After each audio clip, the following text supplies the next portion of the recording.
नमस्कार मुलांनो. दंतकथा लेखक वसंत सबनीस. दंतकथा हा एक विनोदी ललित लेख आहे. दाताचे दुखणे खूपच त्रासदायक असते, त्यामुळे कोणत्याही माणसाची अवस्था अगदी केविलवाणी होते. मात्र अशा गंभीर विषयातील प्रसंग लेखकाने नर्म विनोदी शैलीत मार्मिकपणे टिपले आहेत. मानवी देह पंचमहाभूतांचा बनलेला आहे असे म्हणतात. ज्या ज्ञानी मंडळींना मानवी देहात पंचमहाभूते दिसली, त्यांना सहावे महाभूत कसे दिसले नाही याचे मला राहून राहून नवल वाटते. या सहाव्या महाभूताला सामान्यांच्या भाषेत दात असे म्हणतात. लेखक म्हणतोय की मानवी देह पंचमहाभूतांपासून बनलेला आहे. ज्या ज्ञानी मंडळींना पंचमहाभूते दिसली, त्यांना सहावे महाभूत का दिसले नाही, आणि ते सहावे महाभूत म्हणजे दात. माझ्या मते दात ही परमेश्वराने मारून ठेवलेली मेख आहे. मानवी देहाची सर्व रचना परिपूर्ण केल्यानंतर जवळजवळ 6-7 महिन्यांनी ही दाताची कल्पना परमेश्वराला सुचली असावी. नाहीतर इतर सर्व अवयवच एकदम फुटत असताना दातच तेवढे एखाद्या सभेच्या मुख्य पाहुण्यासारखे मागाहून का यावे.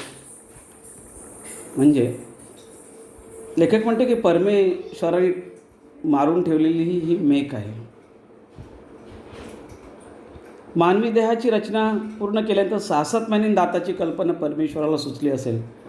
नाहीतर सर्व अवयव एकदम येतात, दातच तेवढे एखाद्या सभेच्या मुख्य पाहुण्यासारखे मागावून यावेत. म्हणजे एखादा पाहुणा कसे मागावून येतात, तसे दात आपल्याला मागावून येतात. तुटलेले बोट पुन्हा उगवल्याचे माझ्या तरी पाहण्यात नाही, किंवा पहिले नकटे नाक गळून पडून त्या जागी नवे नाक आल्याचेही ऐकिवात नाही. पण दात हा एकच अवयव असा आहे की जो दोनदा उगवतो. तेव्हा माणसाला शरण आणताना तृण धरायला एखादी चांगली जागा असावी, म्हणून ही दातांची योजना झाली आहे. याबद्दल माझी तरी खात्री आहे. म्हणजे एखादं तुटलेलं बोट पुन्हा उगवेल असं माझ्या पाहण्यात नाही, पण दात हे पुन्हा नव्याने दोनदा उगवतो. म्हणजे एखादी क्षुल्लक गोष्टी धरण्यासाठी तरी याची निर्मिती झाली असं योजना असावी, असं लेखक म्हणतो. तसे दातांनी माणसाला काय दिले आहे. दुसरा कुठलाही अवयव उगवताना माणसाला त्रास होत नाही, पण दात हे त्रास दिल्याशिवाय उगवत नाही. ते येताना ताप आणि गेल्यावर पश्चाताप असं असतं. मला स्वतःला तर दातांबद्दल मुळीच प्रेम वाटत नाही, कारण लहानपणी मला दात येत असताना त्यांनी घरातल्या माणसांना रडवले होते म्हणे. अर्थात हे सर्वस्वी खरे असेलच असे नाही, त्यांच्याबरोबर मीही रडलो असलो पाहिजे. दात आल्यानंतरही मी दिसेल त्याला चावत अशीही एक दंतकथा ऐकून अजूनही कित्येक नातेवाईक माझ्यापासून दूर पळतात. आता मी दिसेल त्याला मुळीच चावत नाही, कारण चावण्याची हौस अनेकदा स्वतःचीच मनगटे चावून भागली आहे.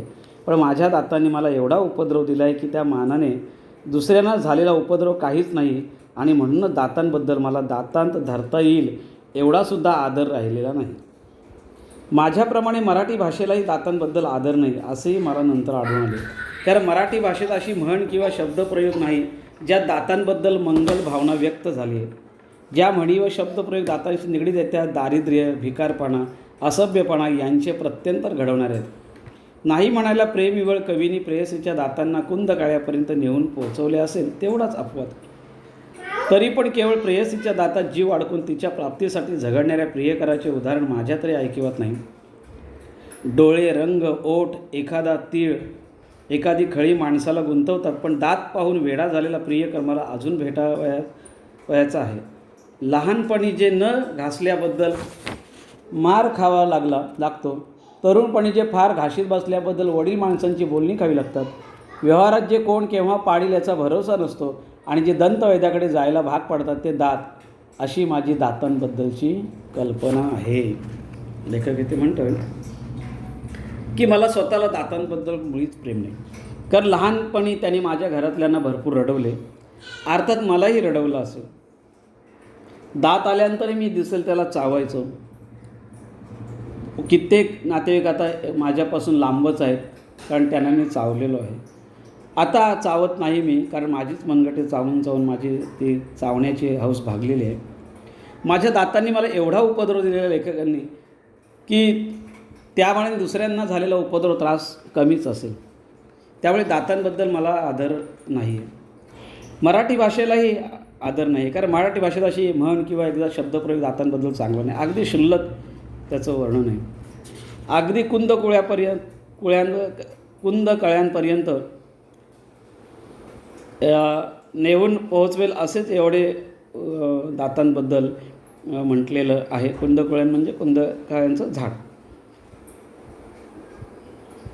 तरी पण केवळ प्रेयसीच्या दातात जीव अडकून तिच्या प्राप्तीसाठी झगडणाऱ्या प्रियकराचे उदाहरण माझ्या तरी ऐकू येत नाही. म्हणजे डोळे रंग ओठ एखादा तीळ एखादी खळी माणसाला गुंतवतात, पण दात पाहून वेडा प्रियकर झाला आहे असं अजून काय माझ्या येत नाही.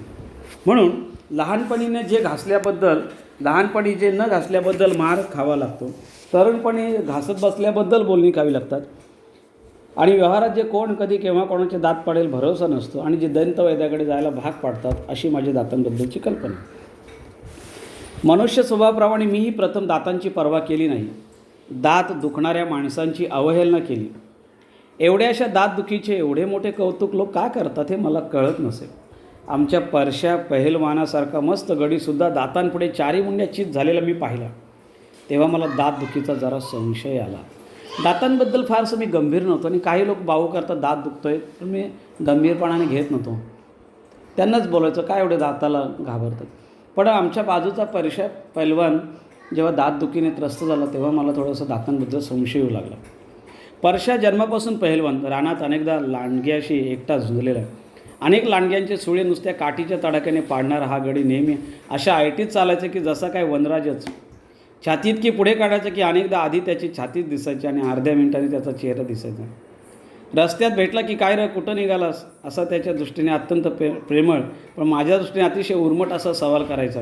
मला त्याचा राग येत असेल, असा थोडा रागीट बोलायचा तो. चाललो आहे कुस्ती मारायला, येतोस कुस्ती असे म्हणत तो अत्यंत विकट हास्य करायचा. आणि अगोदर माशी मार तर मार नाकावरली, मग कुस्तीचं बघू असे म्हणून माझ्या खांद्यावर मोठ्या प्रेमाने दणका द्यायचा. पण गंमत अशी की दणका मला दिला तरी लागायचे त्याला, कारण माझी नुसती हाडच असायची. लई हाडं आहेत तुझ्या अंगात असं म्हणायचं तो पैलवान. दगडावानी लागत्यात हाताला असे त्याने म्हटले की हाडाच्या बाबतीत का होईना पण आपण त्याच्या वरचढ आहोत याचाच आनंद लेखकाला अधिक वाटायचा. या हाडं का होईना पण त्याला लागतात. आपल्या ताकदीची मस्तीची परशाला फार घमेंड होती. स्वतःचा उल्लेख करताना तो शिव म्हणायचा. स्वतःला शिव म्हणून घेण्यात त्याला अभिमान वाटायचा. काय परशा यंदा कशी काय तयारी आहे असे कोणी विचारले की त्याचे उत्तर ठरलेले असेल. सिंहाला काय भ्या आहे होय कुणाचं. सिंह मातीत उतरला की लांडगी कोल्ही पाक पशार होत्यात. सिंहाला आल्याड लई झोप लागली, अलीकडे खूपच झोप लागली. अशा भाषेत तो नेहमी स्वतःबद्दल बोलायचा. त्याला दात घासायचा विलक्षण कंटाळा असे. 4-8 दिवसातून एकदा केव्हा तरी दात घासण्याचे सोंग करायचा. त्याबद्दल मी एकदा सहज त्याला विचारले, परशा तू दात घासीत नाहीस वाटतं रोज. सिंह काय दात घासतो होय कधी असे त्याने ताडकन उत्तर दिले. तो स्वतःला सिंहासारखा समजतो आणि सिंह कधी दात घासतो. असा सिंहासारखा उग्र व बलदंड परशा एके दिवशी सपाटून मार खाल्लेल्या कुत्र्यासारखा समोरून येत होता. त्याची ऐट, त्याचा दिमाग, त्याची घमेंड यांपैकी कशाचाही मागमूस त्याच्या चेहऱ्यावर दिसत नव्हता. कुस्तीत हरला तरी तो कधी असा दिसला नव्हता. जवळ जाऊन मी विचारले, काय पहिलवान काय झालं आज. केविळवाना चेहरा करून म्हणाला, दात र काल रातच्या धरणं असा ठणकतोया काही एक सूचन असं झालं आहे. आता मात्र त्याचं पार शेळी झालेलं, स्वतःला सिंह समजणारा शेळी झालेलं, त्या दाताने त्याला हैराण केलेलं. अरे सिंहाचे दात कधी दुखतात होय. मी जरा थट्टेनं त्याला म्हणाला, अरे तू सिंह समजतोस ना, मग सिंहाचे दात दुखतात कधी. कसला सिंह घेऊन बसलास मर्दा, या दातानं सिंहाचा पार बकरा करून टाकलाय. असे म्हणून त्याने त्याच्या दातदुखीची दर्दभरी कहाणी मला सांगितली आणि अखेरीस म्हणाला, अरे शिवच नवं, न सिंह आला तरी दाता मरो त्याचं काही एक चालायचं नाही. मला त्यावेळी परशाचे हसू आले. पण काही काळानंतर माझाही जेव्हा परशा झाला तेव्हा माझा नक्षा पार उतरला. माणसाला मरण आणि दातदुखी चुकवताच येत नाही हो. किंबहुना दात ह्या इंद्रियाचे कार्य दुखणे हेच असावे. जन्मात एकदाही दात न दुखलेला मनुष्य मला तरी अजून आढळलेला नाही. असा कुणी असलाच तर तो कमनशिबीच असला पाहिजे. ब्रह्मांड पाहण्याचा योग त्याच्या नशिबी नाही. लेखक इथे उपासाने बोलते की ब्रह्मांड आठवतं आपल्याला दात दुखायला लागले की. असा एखादा कमनशिबी एखादाच असेल कमनशिबी. अनेक वर्ष समोर येईल ते मिटल्या डोळ्यांनी चावणारा माझा दात एके दिवशी काही कारण नसताना ठणकू लागला. असा ठणकू लागला की त्याने माझी अवस्था हीन दिन झाली हो. दात ठणकू लागल्यावर मी पहिली गोष्ट कोणती केली असेल तर ही की ज्यांच्या दाढदुखीची अवहेलना केली होती त्या सर्व माणसांची त्याच्या दात व दाढांसकट मनातल्या मनात क्षमा मागितली. दात दुखायला लागला की तो मुळापासून दुखू लागतो, किंबहुना दाताला मूळ असते हे फक्त तो दुखायला लागला म्हणजेच कळते. माझा दात जेव्हा दुखायला लागला तेव्हा तर माझी खात्रीच झाली की आपण आरोग्यशास्त्राच्या पुस्तकात पाहिलेले दाताचे चित्र आणि प्रत्यक्ष आपले दात यात फार फरक असला पाहिजे. आपल्या दाताला मूळ नसून झाडासारख्या मुळ्या असल्या पाहिजेत आणि त्या हिरड्या सर्वत्र पसरल्या असल्या पाहिजेत. नाहीतर सगळेच दात दुखत असल्याचा भास मला का व्हावा. प्रत्येक दाताला हात लावून पाहिल्यानंतर ज्या दाताने शंक करायला लावला तो दुखरा दात याची खात्री झाली. दुसऱ्या दाताला लहानसा स्पर्शसुद्धा खपत नाही. बरे हे दुखणे तरी साधे सरळ असावे तेही नाही. एखाद्या कवीच्या मनातील जिप्सीसारखा एखादा लाकूड तोड्या माझ्या दाताच्या मुळाशी खोळ बसलेला असतो आणि तो एकामागून एक घाव घालीत असतो असं मला वाटतं. आता माझं लेखकाचं दात दुखू लागले आणि जेव्हा लेखकाचं दात दुखू लागलं तेव्हा त्याला परशाची आठवण आलेली आहे. आणि जे आरोग्यशास्त्राच्या पुस्तकात पाहिले दाताचे चित्र आणि प्रत्यक्ष दात यातील फरक लेखकाला आता कळलं. झाडांच्या मुळ्या असल्या पाहिजेत तसं लेखकाला आपल्या हिरड्यात त्या दातांच्या मुळ्यात की काय आणि सगळं एका दाताला स्पर्श केलं की दुसरा दुखतो, दुसऱ्याला गेलं की तिसरा दुखतो असं एखादा लाकूड तोड्या दाताच्या मुळाशी खोल बसलेला असतो तो एकामागून एक घाव घालीत असतो तसं लेखकाला इथे दिसतं.